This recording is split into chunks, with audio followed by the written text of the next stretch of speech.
Good morning. Welcome to First Unitarian Universalist Church of Rochester.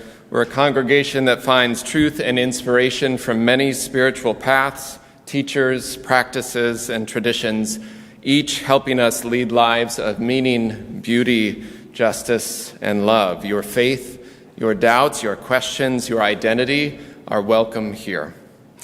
This summer, I've been grateful to have some time away, both for rest as well as delayed ministry, conferences, and gatherings and other things.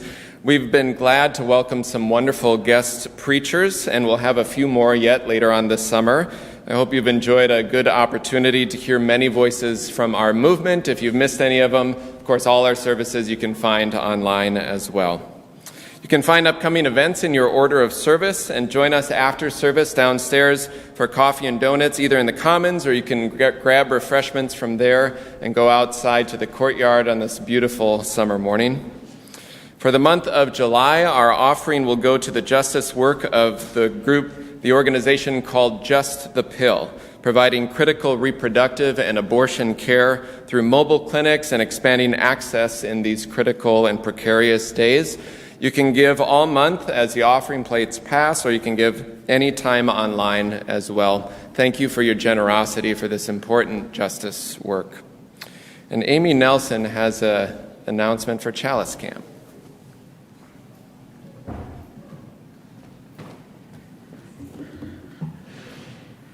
So tomorrow morning at 9 a.m. for all of the astronauts, we are blasting off for this year's Chalice Camp. It is out of this world. We will be learning all about stars and planets and everything to do with UFBs, unknown friendly beings, and everything about the 6 sources. That's our focus this week. So we're really excited to have 40 campers and 17 counselors coming this year. I could not be more excited. They range from pre-K to a senior in high school, and it's going to be a fantastic week. If you haven't noticed, there's a QR code in your order of service or a link in the e-news. Since we do have 17 counselors coming who work from 8 a.m. to 5 p.m., I like to try and give them an hour off for lunch. So if anybody can swing by the church from 11 to 12, allow them, the counselors, a little bit of a break from all of the littles, just sign up on the Sign Up Genius or let me know. We would love to have you. You'll get to work with all the kids and meet a few more people who aren't necessarily part of our congregation, but come to Chalice Camp every year. So thank you for considering.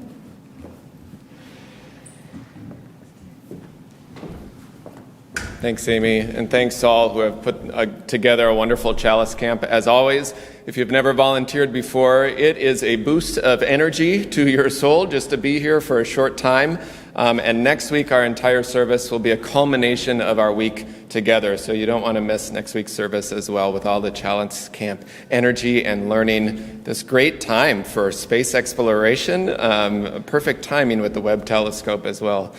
So well done in that planning like a year ago or whenever you decided the theme. Yeah, good job, counselors. Way to go. On the side of the sanctuary here, you may have noticed some new hymnal shelves. Today, you may want a gray hymnal, and then at the end of the service, we invite you to neatly stack them back there as we try this new way of encouraging hymnal movement in the sanctuary without it being on the floor or back in the back. So you're welcome to grab those at any time during the service.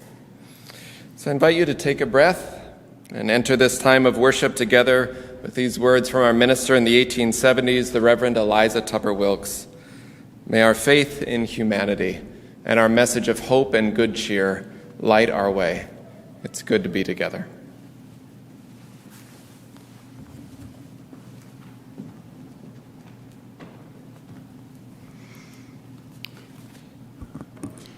This spring, I learned about a new creative project that encouraged participants to create one tiny, beautiful thing each day for 100 days. It was a way to bridge the isolation of COVID and the return to an as yet to be defined new normal. The choice of how to excite the imagination was to be determined by each participant. When I was young, I enjoyed reading poetry, but somewhere along the way, poems assumed an impenetrable guise, and poetry became something I simply did not read. Although I did take a significant plunge into well-written verses during the summer of 2012, when I joined Karen Sandberg and Rose Mish in presenting a summer service entirely of poetic readings. So with this 100-day project, the timing seemed right to revisit poetry. I decided I would read a poem a day and discover or rediscover a poet every day as well. I created a poem calendar to track my daily progress, complete when available, with hyperlinks so I could reread these gems that I was discovering. One such beautiful verse is Small Kindnesses by Danusha Lamarus. She asked 1,300 teenagers about the small kindness that make difference in their lives. Then she used their answers to write this poem, which I offer to you as our chalice words, as Chantel lights our chalice.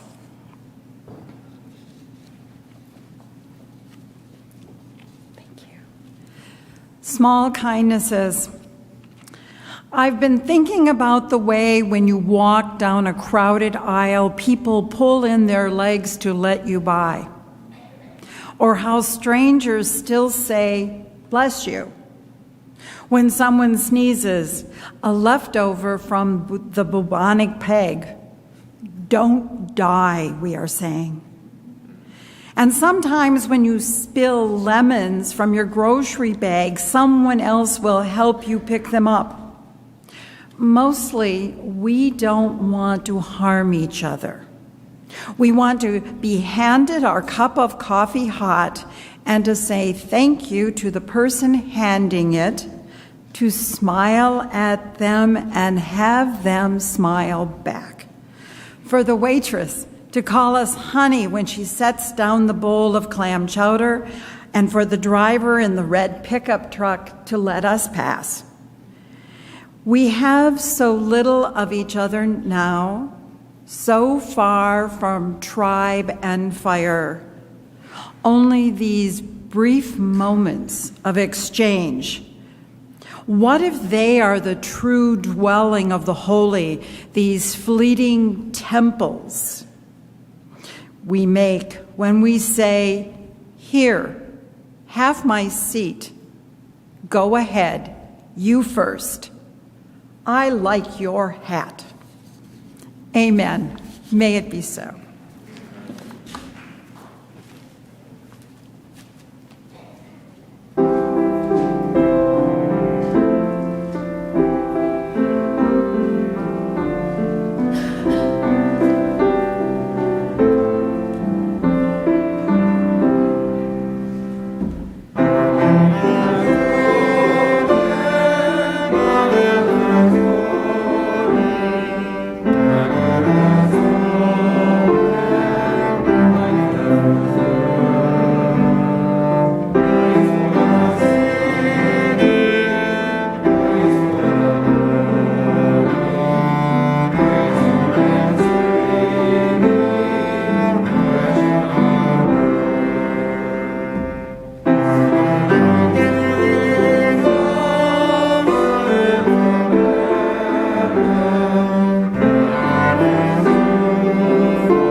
I'd like to invite any children who would like to come forward. Adults, of course, are always welcome to come and sit up here with me also, to read today's story.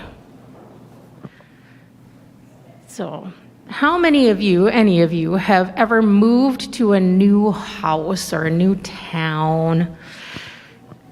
Anyone? Adults participate, come on. Yes, a number of us. And have you ever found that new town to be, I don't know, sometimes lonely because you don't really know many people at first? Yeah. Well, today's story is about Percy. And Percy moves not only to a new house, but a whole new town. So his museum, we need to figure out what that is, don't we? So, Percy's museum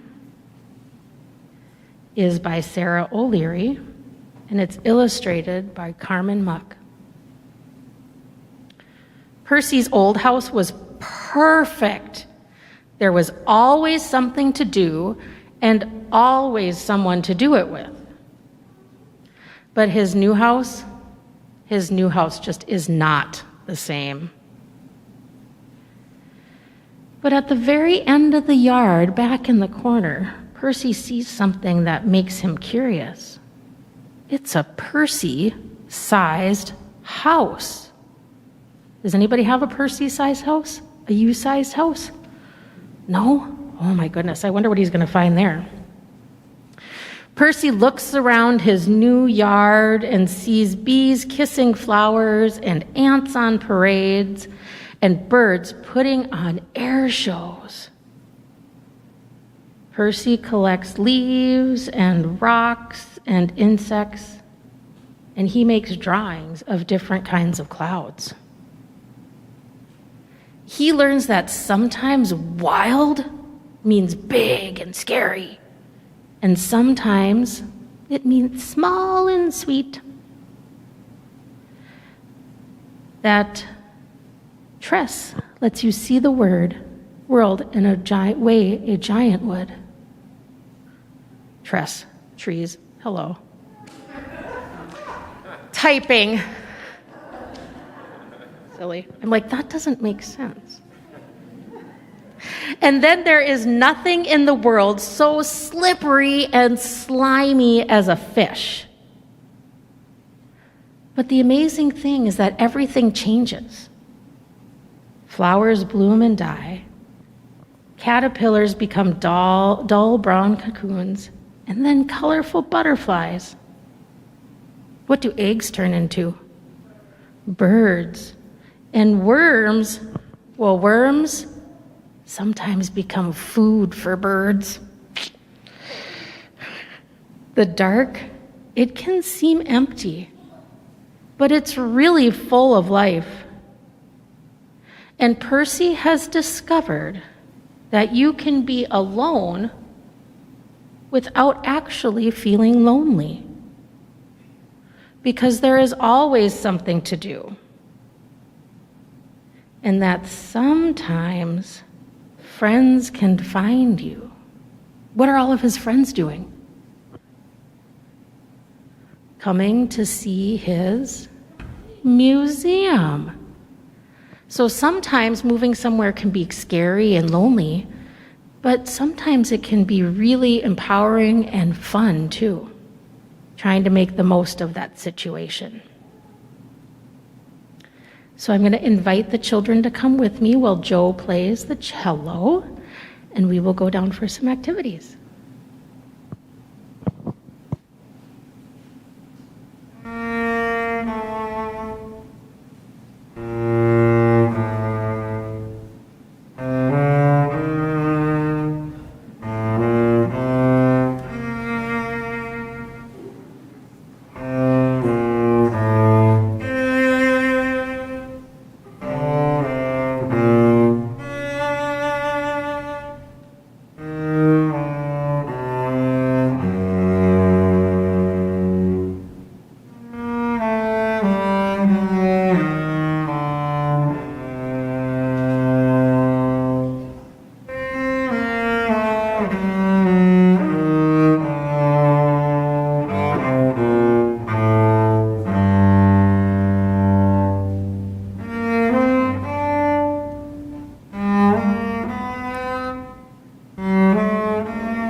Good morning. It's good to be with you.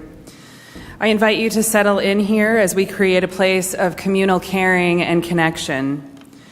It's our time to pause amidst the busyness of our lives, to slow down enough to consider the beauty that is here all around us, and to open a space for listening and love. Here we honor all who support us in this caring, loving, and all-inclusive ministry. We send gratitude to Joe Payne and Gerald Mitchell for serving as our caring coordinators for the last 2 weeks, arranging care for our members and friends in need. Robin Taylor will take over tomorrow for the next 2, and we thank her for that. The members of our caring committee are wonderful examples of our compassionate community, holding us up as we go through challenging and happy times. And these last 2 years have taken a lot out of us. They have taken a lot from us. And if you are experiencing increasing needs in your life, we encourage you to reach out for support and help. Many of us may need additional care, whether it be personal pastoral care or other assistance, and we encourage you to reach out to Reverend Luke or myself with that request. In this community, we share pieces of our lives with one another. We do this because all people here have value. Each person's experience matters. We lift up those who are experiencing sadness, illness, or loneliness. May the strength and love in our congregation help guide you. We revel in those who are experiencing joys in their lives. May their happiness lift us all, and may their joy filter into all around them. May all of us find love, hope, joy, and healing strength in our community. News is shared of the sudden passing of Peggy Bailey's daughter, Kathy Bailey, age 71. Kathy, living in St. Paul, Minnesota, experienced sudden liver failure and was transferred here to Seasons Hospice, where Peggy and Sister Ellen were able to be with her. She is survived by her partner of 40 years, Susan Rothbaum of St. Paul, and an amazing group of supportive friends. Please hold Peggy and Kathy's sister Ellen Warner tight in your hearts this morning as they deal with this sudden loss. And we hold Roxanne Schlesner and family in our thoughts. Roxanne's father-in-law, Maurice Schlesner, passed away on July 7th after a previous hospitalization. Services were held over the weekend, and we hope memories of Maurice comfort all who knew him. And please hold Kathy Hoftailing in your hearts. Kathy's brother and my uncle, Michael O'Neill, passed away on July 4th, 5 days after his 85th birthday. He was laid to rest last Saturday, and we send comfort and peace to his children, grandchildren, great-grandchildren, and all who knew Mike. And as our UUs have been doing for over 150 years, we are continuing to adjust to this ever-changing world and new ways of doing things. Through this time of adjustment and canceling and rescheduling, we ask for hope and patience, understanding and acceptance, and a renewed commitment of service to those in our lives, church, and community. May the faith in the Spirit of life, love for the community of earth, and love for the light in each other be ours now and in all the days to come.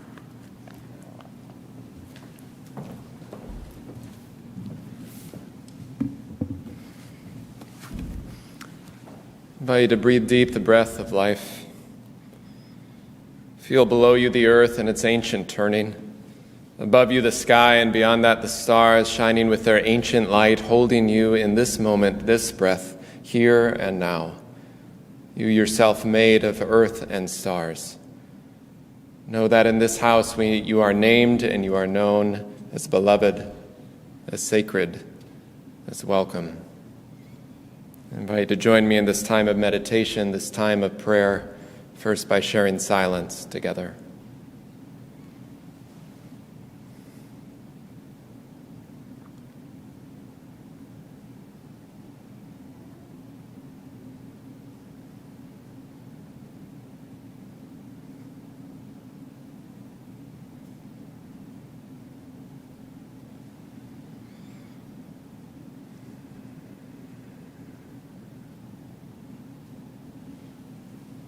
Spirit of life, source of love, God of many names and beyond all naming. May we know this day we are held in the dance of a billion stars, some of which we can now witness in new ways, which at the same time remind us of how small and minuscule we are among the lights of the heavens, and how vast our strands of connections are, that we are part of, made of all of this mysterious, dazzling light.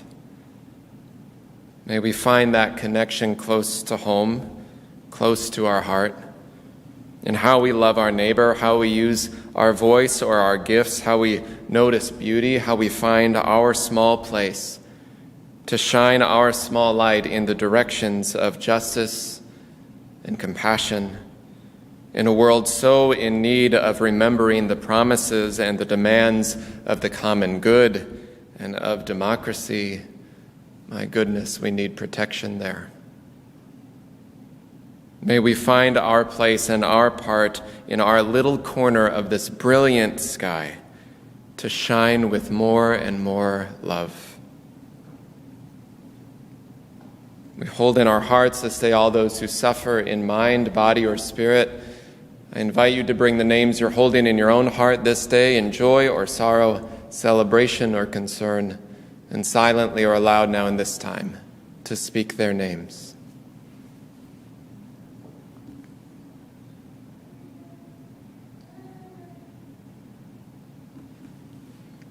For all the names spoken and unspoken, may we all be held in love and grace. These words of meditation are from Anna Quinlan. So here's what I wanted to tell you today. Get a life, a real life, not a manic pursuit of the next promotion, the bigger paycheck, or the larger house. Get a life in which you notice the smell of salt water pushing itself on the breeze.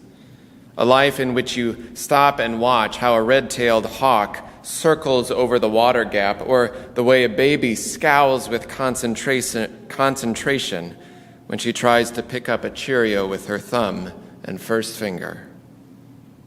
Get a life in which you are not alone. Find people you love and that love you.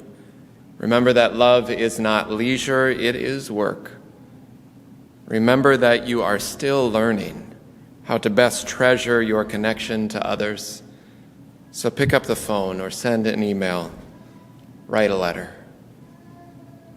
May it be so. Amen.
The first reading is Dependence Day by John Daniel. It would be a quieter holiday No fireworks, no loud parades, no speeches, no salutes to any flag. A day of staying home instead of crowding away. A day we celebrate nothing gained in war but what we're given. How the sun's warmth is democratic, touching everyone, and the rain is democratic too. How the strongest branches in the wind give themselves as they resist, and give themselves. How birds could have no freedom without the planet's weight to wing against. How Earth itself could come to be when only a whirling cloud of dust pledged allegiance as a world circling dependently around a star, and the star blossomed into fire from the ash of other stars. And once at the dark zero of our time, a blaze of revolutionary light exploded out of nowhere, out of nothing, because nothing needed the light, as the brilliance of the light itself needs nothing. The second reading is an excerpt from Melody Anderson. I have noted that emptiness is just another word for spaciousness. I have noticed that attachments like anchors in the water may give you the feeling of being safely anchored, but they sure keep you from discovering what lies on the horizon. It's a choice, isn't it? Or did we forget?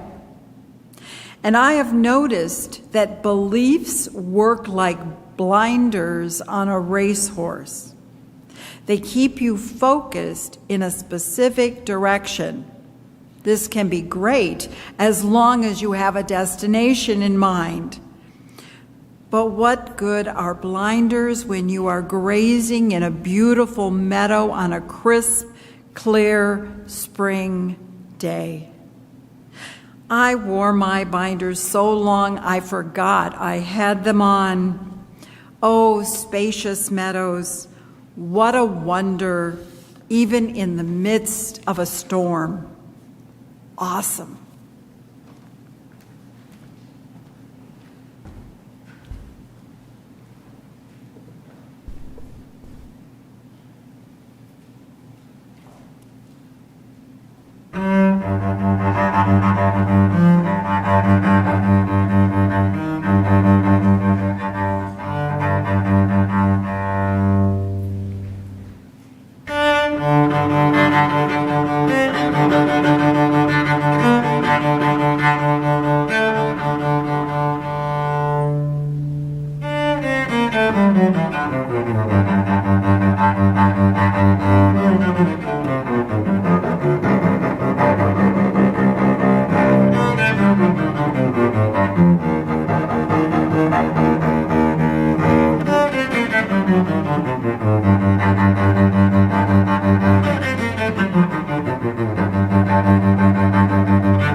Not too long ago, traveling along an endless highway, it seemed, with open prairie and flat fields stretching for miles on either side, it seemed like endless beauty.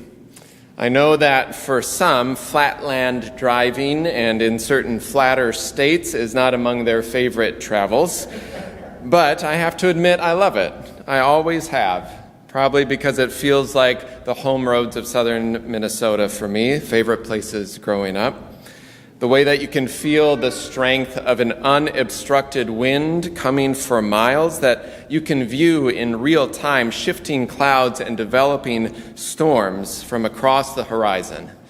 And on this day in particular, the sky was a soft, clear blue illuminated by afternoon sun, a feeling of clear, free, open space, as if I was in some sort of snow globe, but without the snow. It was a little sun globe of some kind. I have noticed that emptiness is just another word for spaciousness, writes Melody Anderson. I have noticed that emptiness is a word for spaciousness, that attachments like anchors in the water may give you a feeling of being safely anchored, but they sure keep you from discovering what lies beyond the horizon.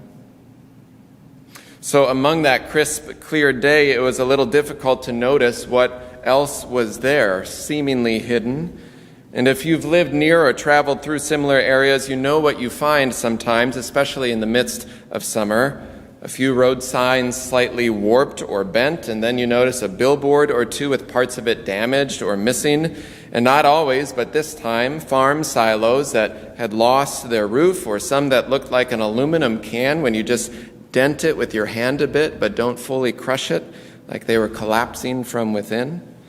As you continue down the road, you see some trees down or fence posts blown over, this piece of roof or that piece of shingle blown off, or 1,000 other little things that don't make sense in the midst of this beautiful, clear blue day, that make it clear that the blue sky you're driving through now, before you drove through it, a storm came through. Whether a bow echo line or maybe straight-line winds or tornado, either radar indicated or spotted, who knows? But it reminds you of a few important lessons in this world. How quickly conditions can change. How seemingly peaceful, serene, calm, clear places, they can seem like that, but when you pay a little closer attention, you notice sometimes the damage of what has happened is still clearly there and in need of repair. And that's just what's on the surface, not knowing what damage or despair or destruction within may exist beyond your own fields of awareness. I wore my blinders so long, writes the poet, I forgot I had them on. Spacious meadows, what a wonder, even in the midst of storm. This world is certainly full of wonders, of both beauty and destruction, and how true it is, just as with the landscape in open fields or any other place where storm can tear things apart, which is everywhere and more frequent these days, so it is too with the landscape of the soul and the heart and the spirit. How much damage or need of repair there may be when in the moment, on the surface, be it our own life or anyone at any time we're interacting with, we have no idea what storms have just visited them just before we came on the scene, when all seemed clear and open and bright. Similar to the phrase you likely know, said in many different variations, that you never know what people are holding in their hearts or what burdens they are carrying, what heartbreak, what grief, what struggle. So be kind. Just always be kind. You don't know how quickly conditions can change from one field to the next, or from one chair in the sanctuary to the one right next to it, or from one heartbeat to the next in your own soul. It reminds me of a larger truth, one that's echoed in spiritual traditions across cultures and centuries, to pay deeper attention to what is around us, to notice with mind and heart what we might not notice at first. Sometimes it's simple, like pausing in the spaciousness of the day, or might just be a fleeting moment of spaciousness sometimes in the heart, or between this task and that task, to just stop and notice the sun or the meadow, to notice the music or an interaction between friends or strangers, Hone in on whatever senses are available to you and to notice what you feel or taste or hear or see or smell. That even in the midst of beauty, there may be something heartbreaking that calls forth your compassion, like noticing in those wide open fields damage from storm, or noticing that those beautifully green crops which are feeding the world can at the same time be destroying the soil beneath them through chemicals and corporate farming. It might mean paying attention differently to what is right around us at any given moment and how that realization calls us to respond with care sometimes, or with action, sometimes with simple breath or gratitude, to simply notice our surroundings. Perhaps most deeply, any of these noticings remind us of how deeply connected we are to the earth, to each other, to our complex humanity. How beauty sometimes can spring out of suffering, like how compassion grows from grief. How suffering, too, can come from beautiful things that break your heart or emphasize disparities in how people have access to a full and flourishing life. Full for some, limited to others. Interconnection, the realization of how connected we are, is not only our seventh principle as Unitarian Universalists, respect for the interdependent web of existence of which we are a part, but it is a basic principle of all fields of study, as we know, rooted in our strands and strings of connection back to the origin of our universe, which we have seen these past days in new ways, in the interplay of galaxies dancing and shifting together. Sometimes I remember the older language of that seventh principle. We've updated and changed our principles over the years. We're in conversations right now about doing that again. But the older language of that principle used the word reverence for the interdependent web of existence instead of respect. Respect is good too. There's nothing wrong with respecting the web of existence. But there's something about the word reverence that rings deeper for me. To be awestruck in wonder by the stars and the galaxies and the universe. So seeing these images, first, an image maybe you've seen this week, these dancing galaxies, this quintet of galaxies as they've been called, shifting and changing together in cosmic time and space. It's a little mind-boggling to make meaning out of something so ancient, so massive, which perhaps is what religion is always about, but also a reminder of being made out of this same miraculous common stuff. Like in this next image, this cosmic dust that brings stars into reality. This is like a little, if you read about it, it's like a little nursery for newborn stars, right? This place where they come into being. So it brought to mind this poem that I've shared before from Jan Richardson. I invite you to just dwell in this image as you're able for a little bit as I read it. She writes, all those days you felt like dust, like dirt, as if all you had to do was turn your face toward the wind and be scattered to the four corners or swept away by the smallest breath as insubstantial. Did you not know what the holy can do with dust? This is the moment we ask for the blessing that lives within the ancient ashes, she writes, that makes its home inside the soil of this sacred earth. So let us be marked not for sorrow or shame or for thinking we are less than we are, but for claiming what God, the Spirit, the Holy can do within the dust and the dirt, the stuff of which this world is made, the stars that blaze in our bones, and the galaxies that spiral inside this smudge that we bear. There's something utterly wondrous in that, being made of that sacred dust, these stars spanning generations and millennia, ancient and massive, where we find ourselves somewhere between some things so small we can't even see them that make us who we are, and some things so large that baffle our ability to make any sense out of it at all, being struck in wonder and awe, right in the midst of storm, as the poet says. Or as the other poet says about our utter dependence on everything we're connected to, He writes how earth itself could come to be only when a swirling cloud of dust pledged allegiance as a world circling dependently around a star, blossomed into fire from the ashes from other stars. Out of nothing, out of spaciousness, or out of whatever mystery was there before. Makes me think that one of the hardest things to learn as a human is about how to make meaning and sense, how to make a sense of purpose out of what seems like nothing sometimes.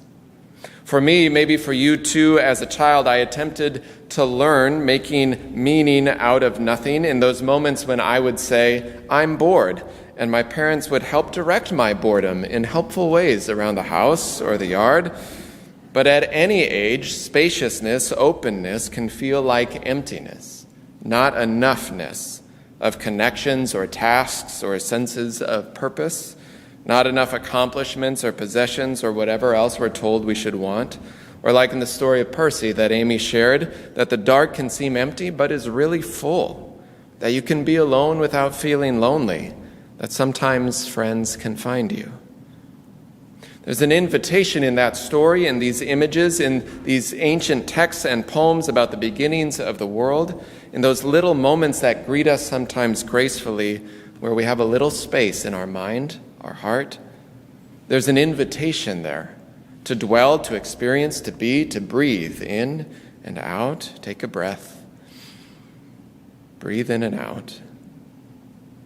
To breathe in gratitude and love and breathe out compassion and good intention, like a little reset button for the soul.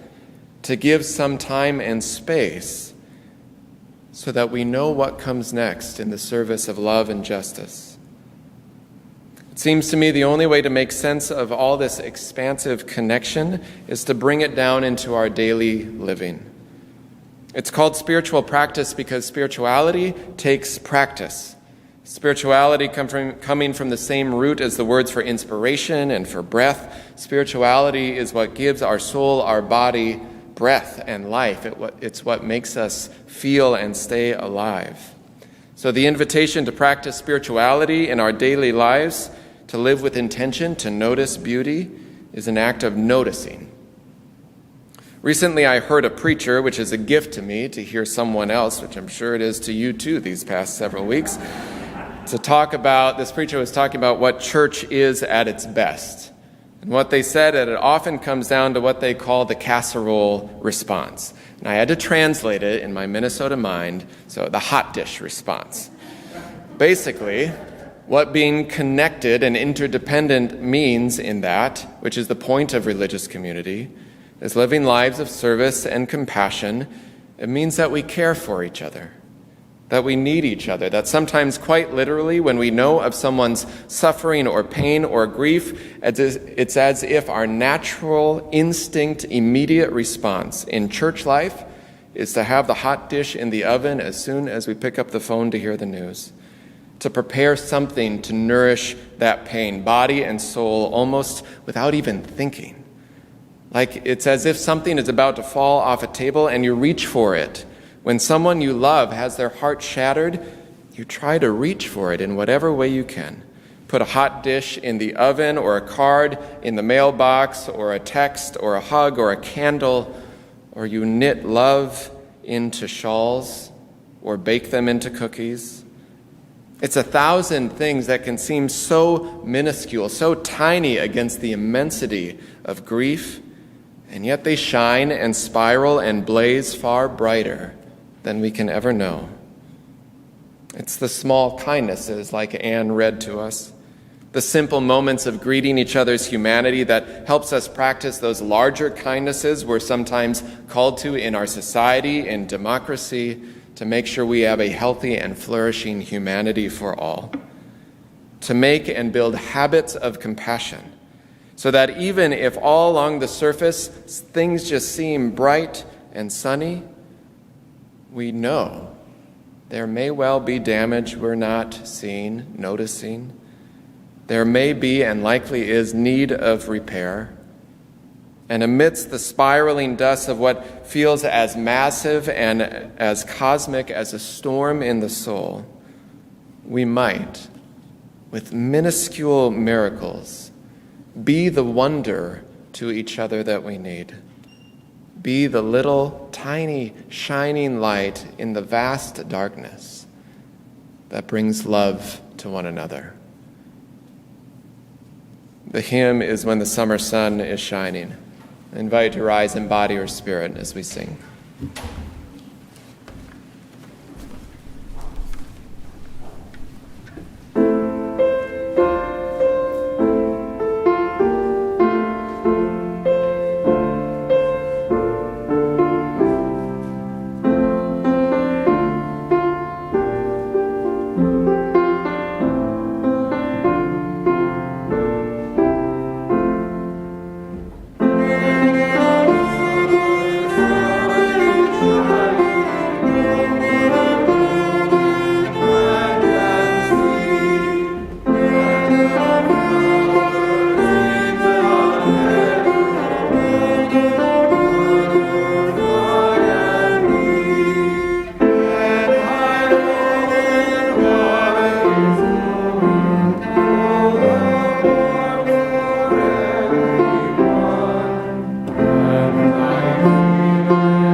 I invite you, as you're comfortable, to place a hand on your heart or toward the sky or the earth in gratitude and breathe deep the breath of life. Go yonder, and gather the people. Give them not hell, but courage and hope. Give them something of the love you have found here, and tell all the people that love is our home. Amen.